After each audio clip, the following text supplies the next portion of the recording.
Hai, kenalin namaku Kurotu.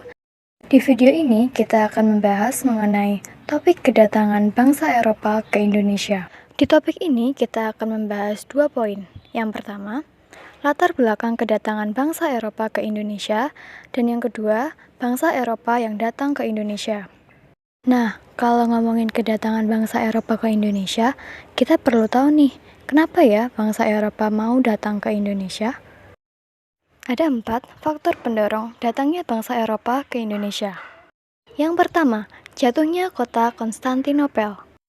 Konstantinopel merupakan kota perdagangan yang maju di Eropa pada saat itu, bahkan menjadi pusat perdagangan bagi bangsa Eropa, sekaligus sebagai tempat bangsa Eropa untuk mendapatkan rempah-rempah. Namun, setelah Konstantinopel ditaklukkan oleh Kekaisaran Turki Utsmani pada 1453 Masehi, sejak itu kota Konstantinopel menjadi tertutup untuk bangsa Eropa.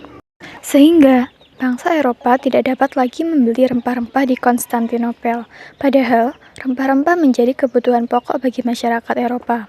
Karena itulah bangsa Eropa kemudian memulai era penjelajahan samudra untuk menemukan daerah-daerah di wilayah yang kaya akan komoditas berharga. Yang kedua, Indonesia sebagai negara penghasil rempah-rempah seperti cengkeh, lada, dan pala. Hal ini menjadi daya tarik bangsa Eropa. Rempah-rempah sangat dibutuhkan bangsa Eropa untuk mengawetkan makanan sebagai bumbu masakan dan obat-obatan. Yang ketiga, berkembangnya motivasi 3G, yaitu gold, glory, dan gospel. Gold diartikan sebagai mendapat kekayaan, glory diartikan sebagai mendapat kejayaan, dan gospel adalah menyebarkan agama Nasrani. Yang keempat, berkembangnya ilmu pengetahuan dan teknologi. Tidak dapat dipungkiri, kemajuan iptek mendorong bangsa Eropa untuk melakukan penjelajahan samudra, antara lain dalam bidang kartografi, meningkatnya akurasi peta.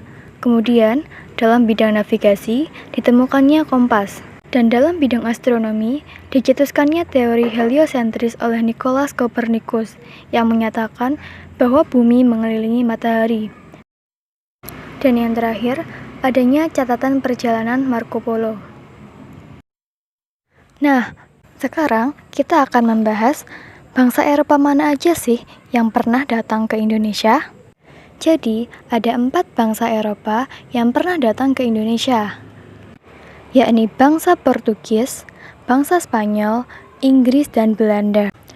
Bangsa Portugis, bangsa pertama yang tiba di Indonesia, tepatnya di Maluku pada tahun 1512 di bawah pimpinan Antonio de Abreu dan Francisco Serrao. Tak lama kemudian, bangsa Spanyol tiba di Indonesia pada 1521, tepatnya di Maluku, di bawah pimpinan Ferdinand Magellan. Namun, karena beliau meninggal di perjalanan, pimpinan diambil alih oleh Juan Sebastian Elcano. Kemudian, bangsa Inggris yang tiba pada 1579 di Maluku di bawah pimpinan Sir Francis Drake. Kenapa ya bangsa Eropa berlabuh di Maluku?